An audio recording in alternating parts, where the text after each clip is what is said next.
At my age, I don't even buy green bananas. Now I realize that probably about half of you here have no idea who George Burns is. Raise your hands if you do not. The little ones. Does everybody know who George Burns is? No, I'm getting some odd looks. Okay. Well, anyway, George Burns was a famous comedian in the 1900s who worked well into his 90s before dying at 100 in 1996. And the line about green bananas was his favorite joke, or most frequent joke, in his 90s, in the 90s. Which makes the fact that he could actually walk into a bank, or could have walked into a bank and taken out a mortgage loan to buy a house even when he was too old to buy green bananas. It's absolutely bonkers, but I looked it up.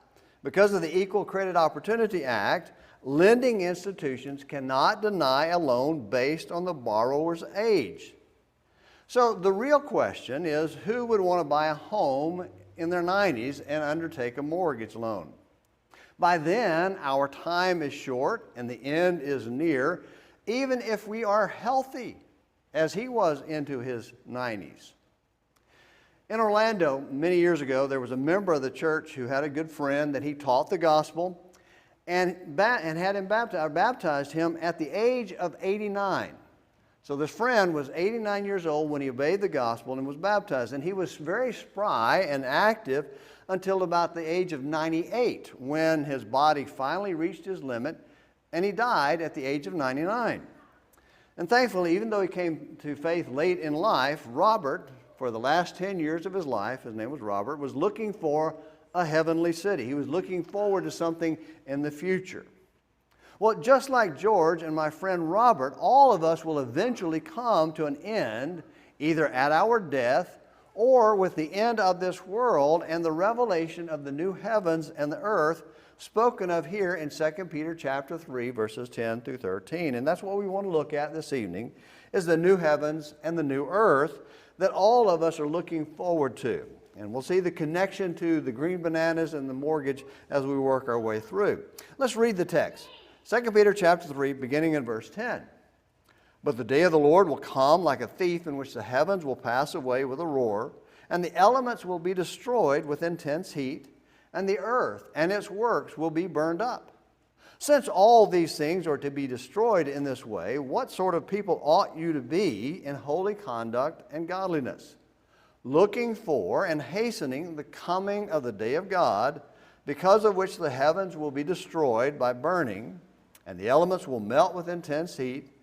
But according to his promise, we are looking for a new heavens and a new earth in which righteousness dwells. And so that is what we're looking for this evening. And what we want to do tonight is to, as we look at this subject in the text here about the new heavens and the new earth, and we're going to do this by looking at or answering three questions. The first question is, when will it come? When will the new heavens and the earth arrive? The second question is, what will the new heavens and the new earth be? And then the third question is, how will we inherit a place in it? How will we have a share or a part in the new heavens and the new earth? And so first of all, let's look at, when will it come? When will this new heavens and the new earth arrive? And here's the problem. We don't know. The short answer is, we don't know. Go back to verse 10. Look there in verse 10. But the day of the Lord will come like a thief in the night. And so just like a 90-year-old George Burns didn't know if the world would last long, if he would live long enough to benefit from even buying a green banana, or my friend Robert didn't know that he would serve the Lord faithfully for another 10 years after obeying the gospel at the age of 89. Here in 2 Peter 3:10, we learn very quickly that the new heavens and the new earth will come at a time that none of us know. We just do not know. The day of the Lord will come like a thief in the night. Other passages in the Bible kind of portray the same idea. Use this thief in the night. Jesus used it in some of his sermons in the book and the Gospels, and it's used in other places in the New Testament, like in 1 Thessalonians chapter 5. Paul used it there, and he added the illustration there that it will be suddenly like labor pains upon a woman with child. The women here who have had babies can tell you that they didn't know when they were going to go into labor. And they may have been thinking, oh, it's going to be another day or two or a week or so, and then all of a sudden, boom, here it is. And there's no waiting. It's all started now. It's all going to take place. And so what he's saying here is that there's no way to specifically know the date or time when the new heavens and the new earth will arrive. And as we pointed out last time, when we talked there in chapter 3 about the day of the judgment day of the Lord, just be prepared. We just need to be ready for it when that time comes. However, even if we don't know the specific time, we do know this. We know that it will be when this present earth, the current heavens and earth, are destroyed completely. Back in chapter 3 there, when he talks about the current heavens and the earth, in verse 7 he says, "But by his word the present heavens and earth are being reserved for fire." Here in verse 10 he says, when it comes, here's what's going to happen. So we can know, and this helps us answer one of the upcoming question, but we know that when that day arrives, the old earth, the one that we live on now, will be completely destroyed, because that's what's going to happen in the day of the Lord. And here the day of the Lord is described as the idea of an end to something.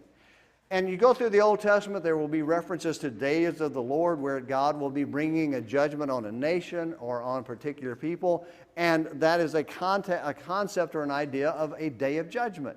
And so the day of the Lord will be a day of judgment. That day of judgment will come, and when that day of judgment comes, people will have to be prepared for it. Look here in Isaiah chapter 2. We see a discussion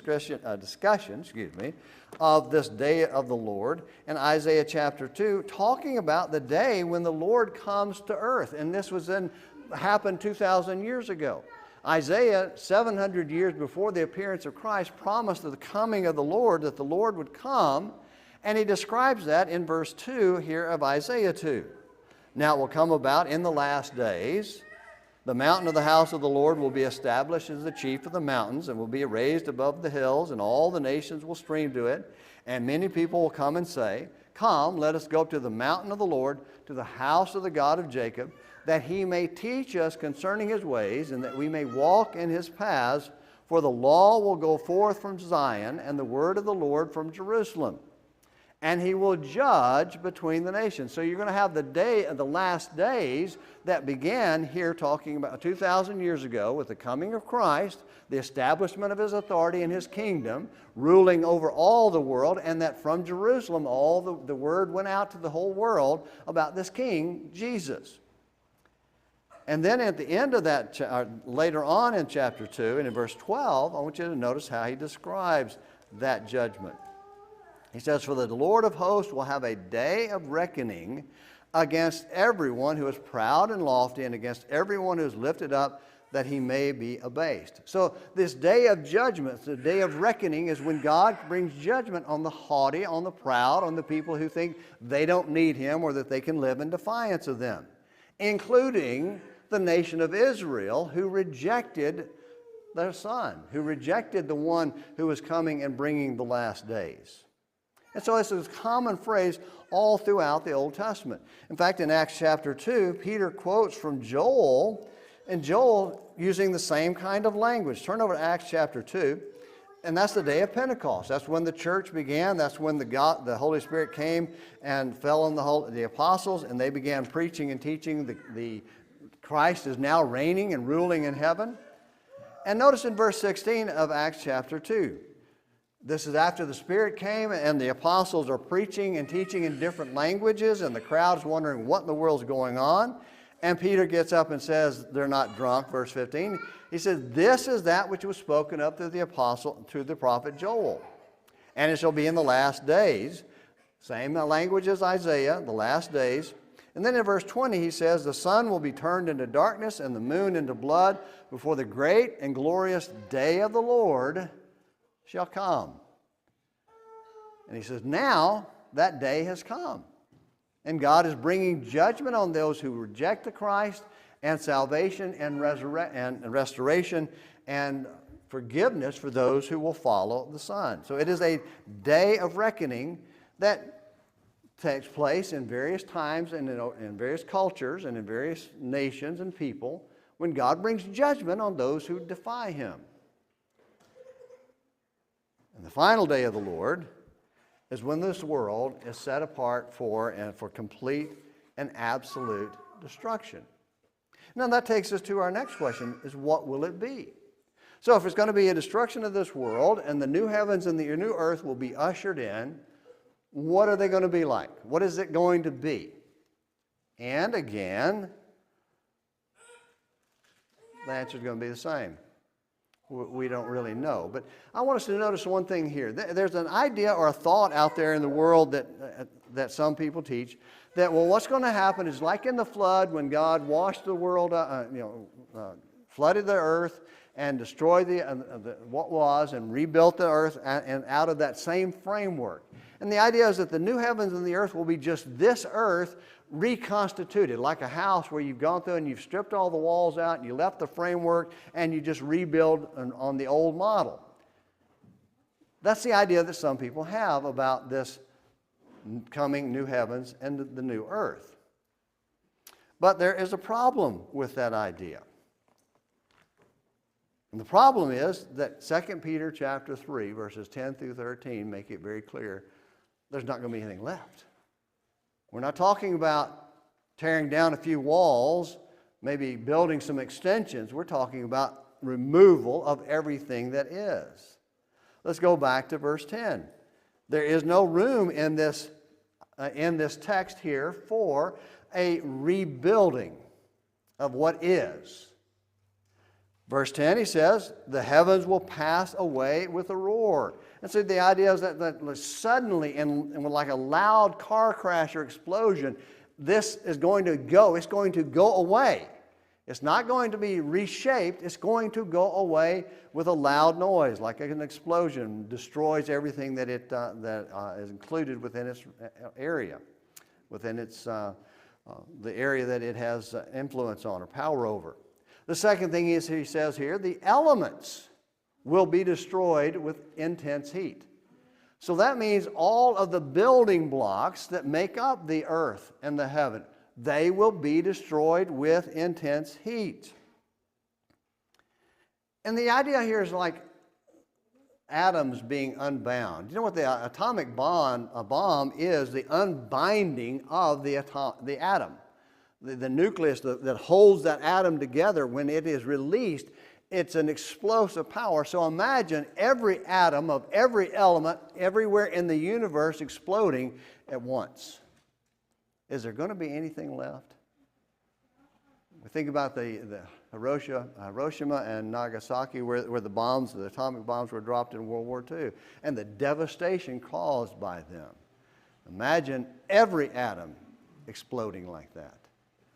So he's making it very clear there's not going to be anything left to build on.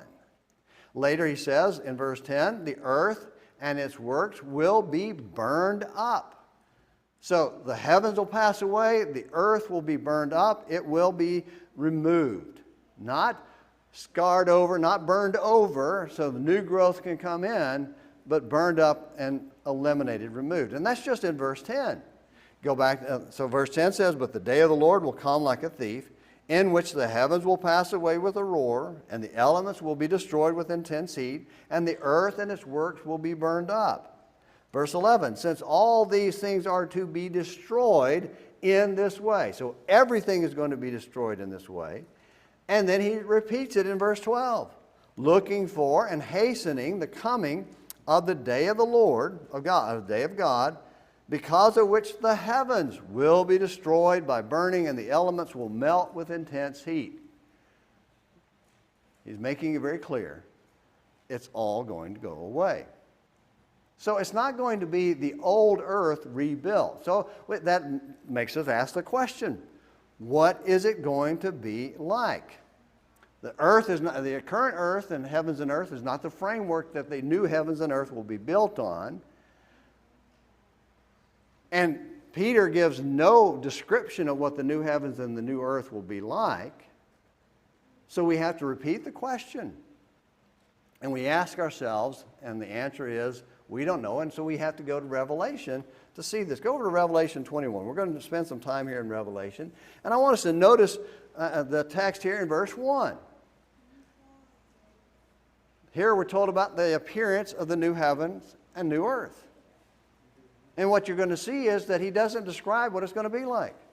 Verse 1, then I saw a new heaven and a new earth, for the first heaven and the first earth passed away. And the only description he gives of the new heaven and earth is that there's no sea. And there's some thoughts as to why he says that, sea representing destruction and the abyss. He says, so that's not going to be there anymore, but he says nothing about what it actually looks like. The closest we come to it is his description of the New Jerusalem, the city of God where God dwells with his people, that comes down with the new heaven and the new earth. And that's beginning at verse 2, down through chapter 22 and verse 5.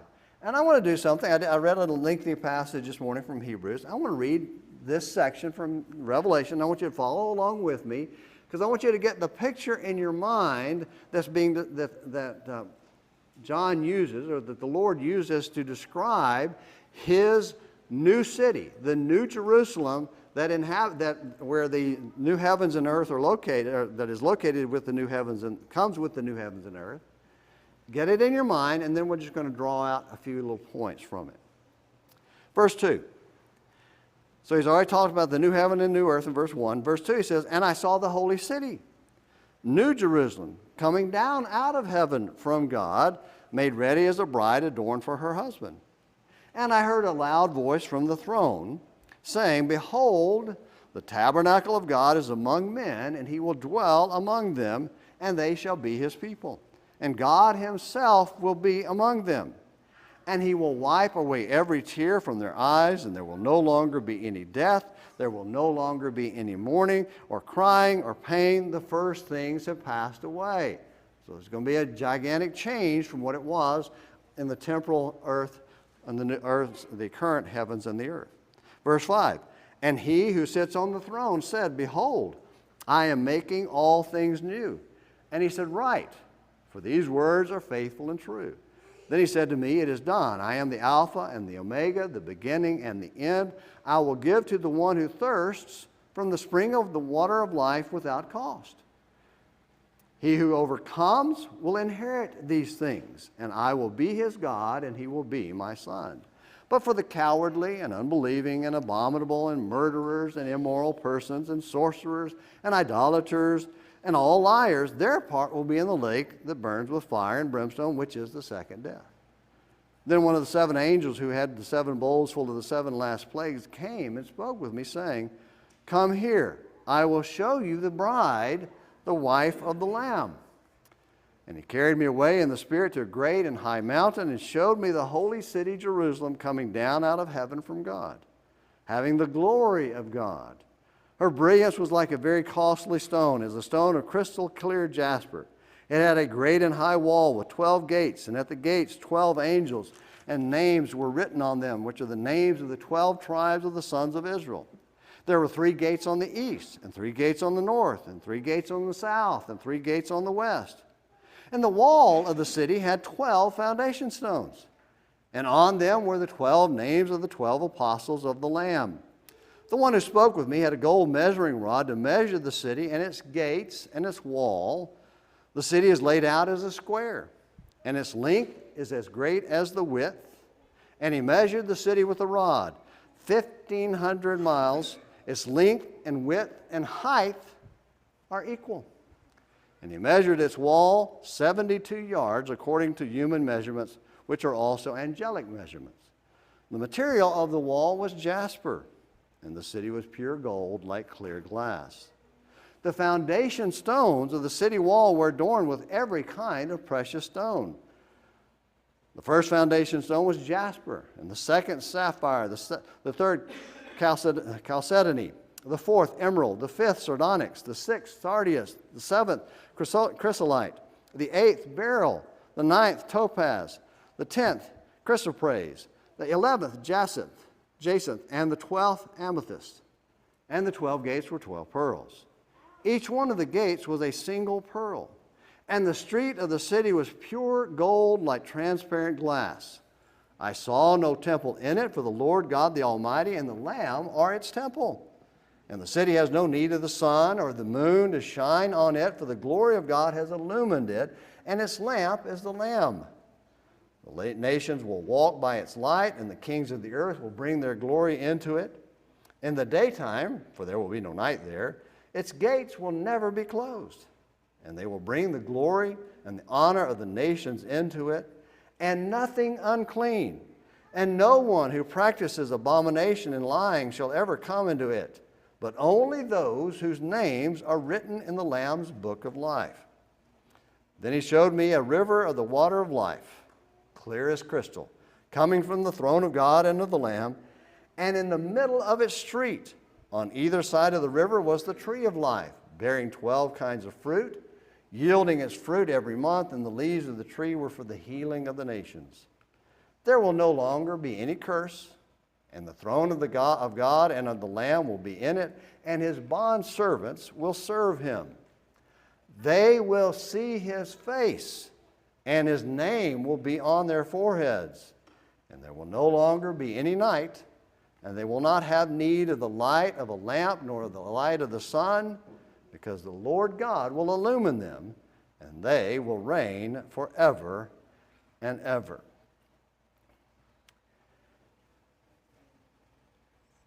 This description is beyond our ability to conceive. We cannot put it in our mind what he's describing here, because there's so many illustrations and so much there. And I think the reason is to defy the imagination and to get us to look beyond the material realm. Look beyond this world itself and the things and our way of looking at things, our normal frame of reference, to the spiritual instead of material. We're not supposed to look at the new heavens and the new earth as like this, just like our new body will not be like the one we have now, as we see in 1 Corinthians 15. So it defies the imagination. It makes us look beyond that to a spiritual realm, and where everything is perfection squared, or cubed, actually. If you notice what we have there is the cube there. When you look at the description, I want you to notice here in verse 16. In verse 16 of Revelation 21, he says the city is laid out as a square. So you've got the base is a square, and the length and width are 1,500 miles. But notice what else it says. And height are equal. So it's also 1,500 miles up, like a cube. Now, is it going to be a material, physical cube that we're going to be living in? This 1,500 miles all the way. I didn't even do the math on how many square feet that I'll leave that. Well, Brady's not here. We need an engineer to do that for us and tell us how much that would be. The idea is it's outside of our normal frame of reference. It's not designed for us to think of in terms of physicality the way we're used to. It's going to be something different, something far greater, far different, far better than this earth that we live on now with its material decay and destruction. And so when we ask the question, what will it be like? I think what we need to do is look at it from the terms of who will be there rather than what is there or what it may look like. And so let's look at for a minute at who's going to be there. The first thing is God and the Lamb will dwell there. Go back to chapter 21, verse 3. He says in verse 3, I heard a loud voice from the throne saying, Behold, the tabernacle of God is among men, and he will dwell among them, and they shall be his people, and God himself will be among them. In the Old Testament, the tabernacle was a place where God was dwelling with the people, but the only person who had access to God was the high priest, and only one day out of the year.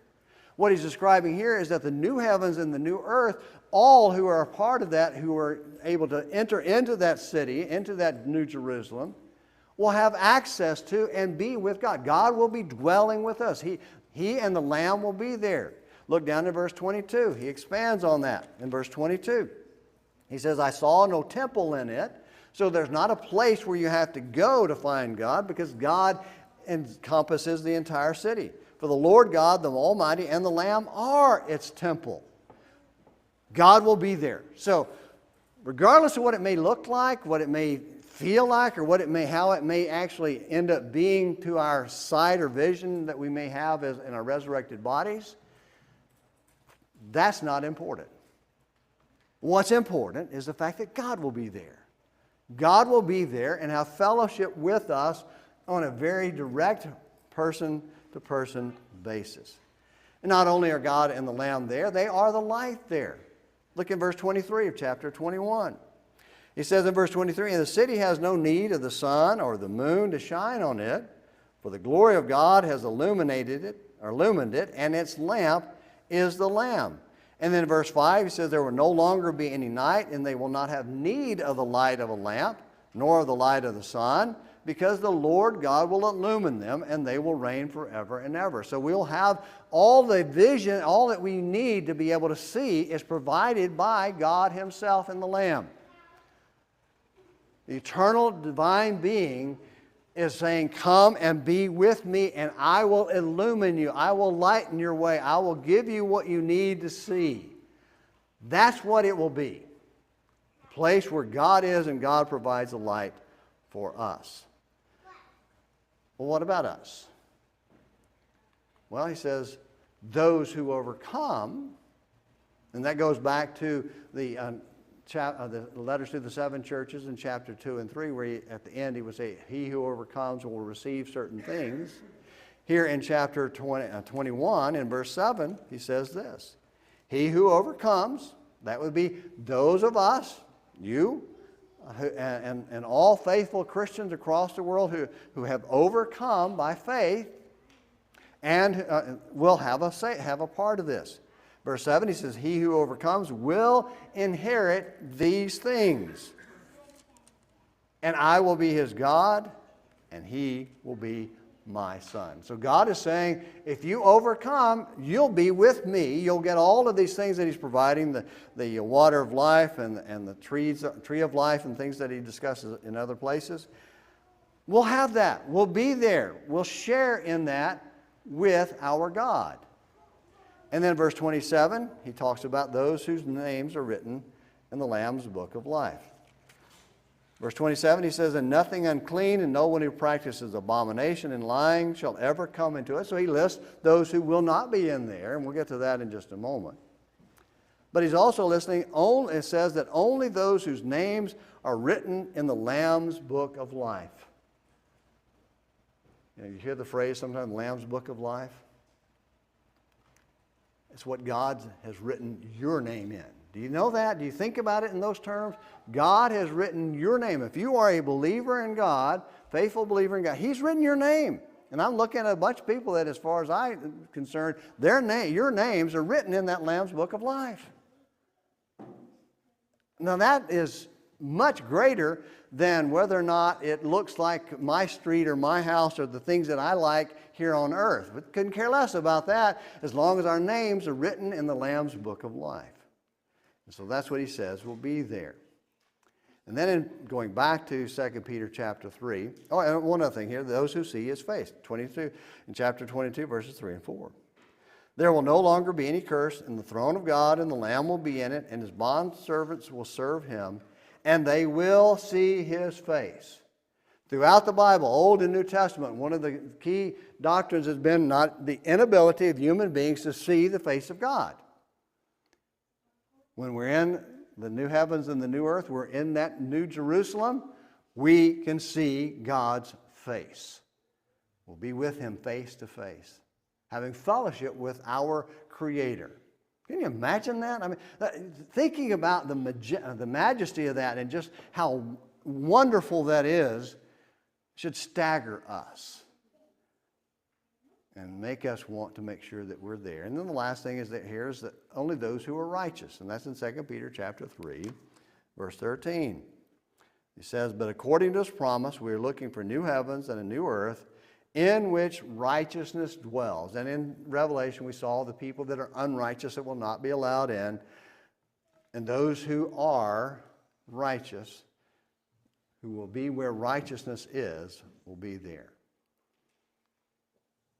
What will it be? Well, it'll be the place we all want to go. It should be the place we all want to go. And then that brings us to our last question, and that is, how will we inherit a place in the New Jerusalem, the new heavens, and the new earth? We don't know when it'll come. We don't know exactly what it will be. But we do know that all that really matters is we want to get there. We want to be there because God will be there. And so the most important question, the one that's only one that's within our control, is how will we inherit a place in it? Or as Peter said in verse 11 of chapter 3, what sort of people ought you to be in holy conduct and godliness? So the world's going to be destroyed, the new heavens and the new earth will come, and the city of Jerusalem will come with that. And what kind of people should we be while we're here on the present earth and present heavens in anticipation of and preparation for inheriting a place in it? Well, seek godliness and holy conduct. Choose it. Really, in the end, when the end comes, the only thing that we have a say in is what sort of people we were before the end, before the day of the Lord, before the destruction of the world and the arrival of the new heavens and the new earth and the new Jerusalem. And so, whether we're 19 or 90, we must choose holy conduct and godliness because that's what God requires. We must choose to obey God faithfully, not perfectly. Nobody's going to be perfect, but faithfully, relying on His grace and His mercy so that we can have a share and we can be a part of the righteous ones whose names are written in the Lamb's Book of Life, who are with God for all eternity. And so I said I'd bring us back to why you would want to buy a house at 90. Which is a little different from buying green bananas at 90. Chances are, unless you're really bad health, you might make it. But expecting to achieve heaven or to inherit heaven or to be a part of the new heavens and the new earth while living for this world makes less sense than buying a brand new home and taking on a mortgage at the age of 90.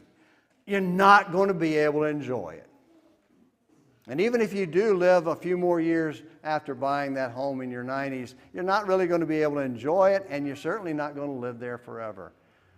And if we're not faithful to God, we're not going to have any part in the new heavens and the new earth. But see, that's the thing. The new heavens and the new earth are coming. They are coming. And we have to ask one question: am I ready for it?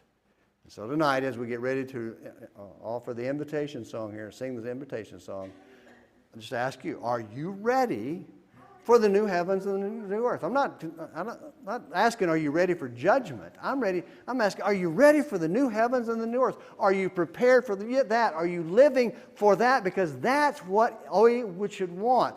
That's what we should desire, because God will be there, His citizens and saints in His kingdom and in His holy nation, like you will be there, and we should want to be there too. And if you're not a part of those who are going there,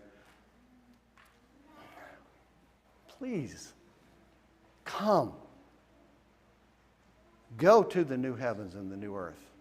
With everyone here, we'll be happy to rejoice in helping you do that. If we can help you be right with the Lord in any way, we beg you, please come while we stand and while we sing.